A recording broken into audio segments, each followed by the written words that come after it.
What's up, Slash and Slash? This is Slimeball FM, and let's get straight to it. Since the last episode, for the most part, we've continued our good form. We've had a few hiccups.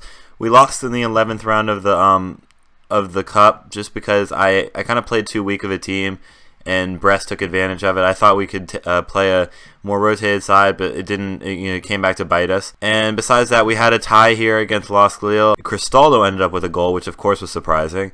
And then we also had a tie against Montpellier that was 0-0. But besides that, everything's been going great. With that being said, we're going to play the two legs of the AAK tie today, so let's get straight to that. So here's the lineup that we're going with for the first leg of the AAK match. We have Ruffier in goal, the back four, Pineda, O'Connell, Makudi, Palencia. In the midfield, we have Tibbling and Villa and Pussy Dragon. With Kazri on the left wing, we have Budabuz the attacking mid, and Cristaldo up top. So let's get straight into it. First highlight of the match here, coming in the 6th minute, Palencia gets the tackle, and we start near our own goal. Maybe we can get a counter here. Pussy Dragon, he runs slowly at the other teams. He runs slowly at the other team, but it's working. Tibbling. Now Tibbling can find Villa, and we know he can hit it from there. We've seen his long shot prowess, but this time it was not to be, unfortunately. And there's another highlight just after. It looks like Pussy Dragon's gotten some sort of minor injury. I think we keep him in for it because they said it was a bruised shin. So I don't really think that's something that can, have a risk of re-injury. I mean, I could be wrong, right? But I think that, it might hurt more, but I don't think that, you're going to, have a long-term injury because you had a bruised shin. Tibbling puts the ball in towards Kazri, and they just clear it out. But Pineda tries to reload the attack, finds Villa. There's space back out on the left if they want to play it to him, but they don't this time, unfortunately. But it just comes right back to us after they clear it. It looks like we're really all over them right now. And Palencia puts the ball in for Cristaldo, and he just misses. I mean, that is not a surprise at all. He is just a horrendous football player. But we have to put him there because of Juric's injury. So now we have a corner. Budabuz puts the corner in. A low corner this time. Tibbling finds Budabuz for Cristaldo. Pussy Dragon shot is just saved. It looks like we're just absolutely dominating them so far. And we're coming right back at them. Tibbling finds Budabuz. Can we put a ball in? Palencia has space to put a ball in for Cristaldo. It's not hard enough. Now I'm Villa. He could do the same this time. But instead he takes the shot and it's just wide. Just hits the side netting. And just another highlight right afterwards. Albanus this time. Albanus for AAK has space on the wing. Puts the ball in. Finds his player. And Lavaja has put AAK up against us on the road against the run of play. And I mean, this is definitely a poor situation because now they have a away goal. We have to, we're down a goal to try to come back against. But the only good thing I can say is that I feel like we are enough in the game to be able to do that. But that's a brilliant ball, a brilliant header, and Marco Lavaja gets his 14th goal of the season. And Villa, running at the box, finds Budabuz to Kazri. Pineda has a ton of space, but he runs towards the defender, finds Pussy Dragon. Palencia could take a shot, but now he could hit. Ooh, I thought he'd hit it across, but instead he hits a low-driven shot, and it just hits the post. And now we have another chance just afterwards. Palencia does a long throw. It goes straight to their keeper, Barkas. Now they could counter here on the long throw, but they've given us time to get back. And now we can reload the attack here. Kazri has tons of space on the wing. But now there's a defender running towards him, but not before he can find a pass to Villa, who could take a shot. And we know what he can do from long range. We know he can do it, and he does it week after week, game after game. And Villa hits a brilliant shot into the top corner, and we've seen it before. We've seen it 10 times before, actually. I don't think he's had a single goal that was simple. All his goals have a degree of difficulty, but this one especially, there's nothing Barkas can do to keep it out. I don't know why he dove after it, and Villa's done brilliantly there. And it's 1-1. We've equalized, and it looks like now we are back to having the advantage in this tie again. Because even though they have the away goal, we have been the much better team, and I fucking back us to score 2-3 more goals before the end of this match. Now Pussy Dragon finds Palencia to Villa. Kazri slides in, and Tibbling runs in, and we're up 2-1 now. Right afterwards, we scored 2 goals in 2 minutes. A little salvo for us. And now look at this finish. Palencia finds Villa, who puts a cross, and it was good. Kazri tries to hit it. It goes off the defender. I don't really know how Kazri gets an assist for it, but Tibbling's just ready to pounce on. He hits it the bottom corner. There's nothing Barkas can do about it. And we get one more corner before the halftime whistle is blown. Tibbling now has the ball outside the box. Tibbling shoots it. It goes off the head of Pussy Dragon, and it's just wide. And we go into the second half just absolutely dominating. We have 21 shots, 8 on target to their 2 and 1 that led to them scoring the 1 goal. But I think that we could win 3 or 4-1 by the end of this match. And I mean, going into the away leg up 3 goals would be, that'd be a massive result for us. So unfortunately, it seems like I was wrong about Pussy Dragon's risk of re-injury. So I'm gonna put in Wagner for Pussy Dragon, and as he wants to come off now, he's injured it further, and so we're gonna do that. Hopefully, Wagner can have the same impact Pussy Dragon had, because he was actually, he looks like he had been having a pretty poor game during the highlights. It looked like he had been doing pretty well, though. However, I'm gonna give him a good pep talk, and we'll get straight back out there. The only thing here that I'm a little bit concerned about is the fact that we have 0 clear-cut chances. But other than that, we've been great, of course. We have 25 shots, 10 on target. We have the majority of the possession. So, nothing else really to be concerned about besides this low low creation rate that we have right now. And I decided to put in Charles Aubie, the young player that I really like him. We're going to put him in for Kasri, as Kasri's getting a little bit tired. It's the 78th minute and nothing has happened this half so far. So I decided to just make a sub to, keep the legs fresh, especially because Kasri's probably going to have to play in the next game or even the next 2 games, because Bwanga seems to have some sort of he needs to get back into fitness. So Aubie's going to come on this left wing, and we're just going to get into the match. And we've gotten a highlightless half. While I would have rather us brought a bigger lead into Athens, I still am very proud of this performance. We've had 32 shots, 12 on target, 55% possession, to they're just 3 and 2. So we've been very stifling on the defensive end, as well as pretty effective on the offensive end as well. So what I think I'm going to do is I'm going to kind of do a speed through the match in between. I think it's against Amiens, and then we'll get straight to the second leg of the AEK match. And right away, they scored a goal here in just the second minute on their first chance of the game. Serhu Guirassy has scored a header. The ball came in from around this area here, as you'll see in the replay. They threw it in. Jallet, the former pretty good right back. I forget which teams he played for exactly, but he finds Guirassy. I'm pretty sure he played for PSG. He finds Guirassy in the middle, and Guirassy gets his 5th goal of the season. And they've scored again. Eddie Nahore this time, off another header, off another set piece. Last time was a throw-in. This time it was a free kick from Gadas from the deep in our half. Nahore finds it. He heads it in, and I'm not sure exactly what we were supposed to do about that. But now we're down 2-0, and the European hangover seems to be real.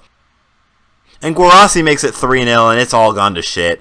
It's all gone to shit. The European hangover is super, super real. There's a ton of fans here, and we've just let them the fuck down. I don't really know what else to say about this. Gadas this time, he just finds a cross, and he just takes it up all the way up here on his own, finds Guirassy, and now we're just down 3-0. It's really just all poor. And we've gotten one back here. Dione gets his first goal of the season. Yusuf plays it into him, but I think it's just a little bit too late. It's only the 70. It's the 73rd minute. We only have 17 minutes left. But Yusuf does great. Comes down this wing, finds Dione, and Dione just first time levers into the bottom corner. So maybe we have a chance to come back, but I think it's not likely. And just as I suspected, that goal was nothing but a consolation. We lose heavily 3-1 at home to Amiens. This is a terrible result for us, because we were on the trail of Lyon here, but now we're gonna have to watch out for this challenge from Monaco and Lille for this last Champions League spot, specifically. So this is definitely a bad result for us. But let's get into the second leg, the match that you guys are actually here for. Well, I'm obviously not going to take the job, as this is strictly a Saint-Etienne rebuild. I just wanted to let you guys know that apparently we're doing a good enough job to get attention from other teams in Europe, whether they're big teams or not. We got the job interview from Borussia Mönchengladbach, so obviously I'm going to decline them, but I just thought it was nice to know that other teams around the world are appreciating what we're doing here at Etienne as well. So this is the lineup we're playing for the second leg of the AEK match. We have Ruffier in goal, of course, Pinedo, O'Connell, Vucher, and Palencia in the back. and via Tibbling and Pussy Dragon in the midfield, and Kazri put Budaboos and Juric up in the attack. Juric is finally back from his injury, and it couldn't be soon enough. He's the perfect player for this target man role, and really he's just so much better than Cristaldo. It's not even close. So I mean, that's going to be the lineup that we go into the match with, and let's get straight into it. All right, of course they have the away goal that we don't have yet, but we also have a highlight right here in just the 3rd minute. Juric picks up the ball, his first match back, finds Pussy Dragon. Pussy Dragon plays it into Palencia. Palencia can put a ball in for Juric, puts a ball in, can't find any of our players though, and Danny Verde tries to help them counterattack, but Lavaja can't hold on to it for longer than just a second. Now Pineda can help us reload our attack. Budaboos finds Envia into Kazri. Kazri can't nip it past Paulinho, and now Lavaja has space to make it get a goal back into this tie and put his team into the lead, but he can't do so because Refier saves it. They can't have a corner here though from Verde. Verde finds Montelos on the edge of the box, but Juric does well enough to help us counter. Somehow we didn't get a chance from that. I'm not exactly sure how, but not the most encouraging sign so far as Lavaja gets the first big chance of the match. And it's halftime 0-0. Of course, if it stays this way, we will go to the through to the next leg. But I would like to get an away goal just so we'll have the same amount of away goals and a 2-goal advantage. It seems like it would just be obviously that would be the ideal situation. So with that being said, let's just get into the second half. I'll give them a good team talk. Anyone playing particularly poorly? No, not really. I mean, none of them are playing well, but none of them are playing poorly enough where I need to make a drastic change here. So I'm going to say, I'm just going to get them all motivated. They're all motivated. But Verde has a chance right after the second half. And Oikonumu scores a goal. And now AEK currently at this moment is ahead in the tie. So we definitely need to... we have to score. Something has to happen, and the away fans are distraught here on this end. This is a terrible situation that we're now in, as we've been dominant for the majority of the tie, but unfortunately that is just the way European football goes with the away goal system. Now they are ahead, and we have a chance. Trauco throws it in, finds Yusuf.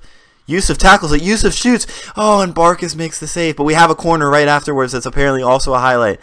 It looks like they're Svarnas, their center back, has been taken off, so we will have a man advantage. Finds Yusuf, and he has another chance, but Barkas makes the save again.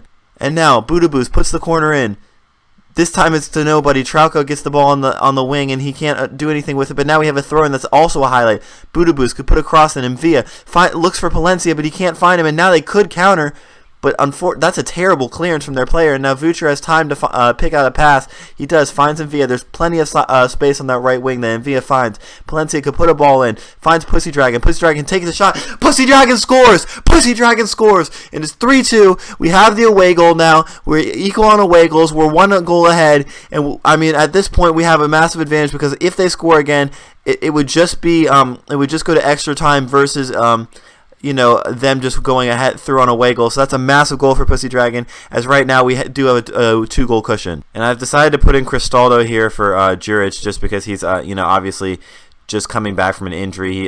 So I didn't want to overplay him and have him get injured again. So that's the logic behind that. And now there is a highlight here with 17 minutes left. AEK starts with the ball, but Cristaldo nicks it off of them. Cristaldo could cross it in.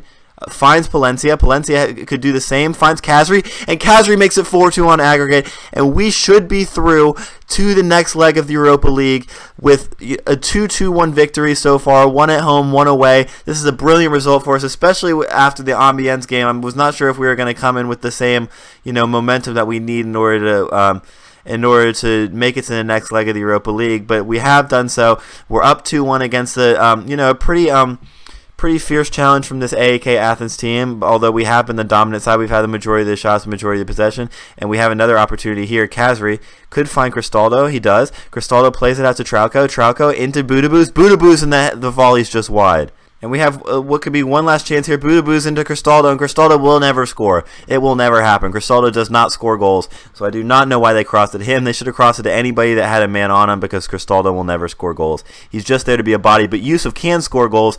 Maybe not as well as any other player that's ever played for any team, but he's better than Cristaldo, so he's the second worst goal scorer, I guess.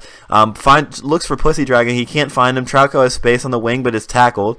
But I think that the match could be over there. It is not, though. It is not. And Cristaldo, unfortunately, is the one with the ball, but he looks for Budabus. It's a poor cross, as per usual, and now Montalas could counter and get one back in for his tie. Get one back in the tie for his team. Polino, and Lavagia scored. And now it is 2-2. If they get one more goal here, we still go through on away goals. However, obviously we don't want that to happen. We want to just get through the rest of the match comfortably, but unfortunately there is one more highlight. Pussy Dragon gets the ball, finds Cristaldo though, and Cristaldo could bag a chance for himself, which he would undoubtedly miss, but instead he finds Trauco intelligently, as maybe he could score.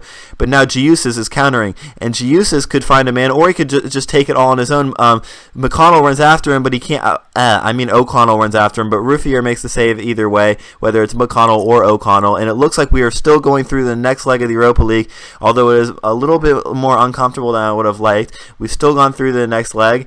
Pussy Dragon's man of the match. He scored a vital goal that brought us through to the next leg of the Europa League. And let me show you guys the draw before we get out of here. And we're here with the draw. It's the second, obviously the second knockout round. 16 teams go in, so round of 16. The big teams are still left, like Tottenham, Valencia. I think I saw Inter Milan was left. Sparta Prague and Bruges could be teams that we'd like to draw. But Arsenal's left. Monaco's left. Milan's left. Obviously, there's a lot of teams that we do not want to draw here, as I'm not too confident about how we would do. Lyon's still left. Schalke's left. And then Valencia, Tottenham. Even some of the other teams are still more difficult. But let's see who we get. Shakhtar, this would be one that I'd be fine with drawing. And we've done it. Just right away, we've done it. We've drawn Shakhtar, and we have a decent chance of going through the next round. But I do know that Shakhtar is still a strong side. So with that being said, I think we just come back for the, we probably skip the Dijon match, and we just come back for the Shakhtar Rennes match in 2 days. The fuck is wrong with you, nigga? It's slime time. Nigga, it's slime time, nigga. You didn't like and subscribe? Well, it's slime time, nigga. So like, subscribe, follow the social medias down below. 'Cause it's slime time, nigga. Slap.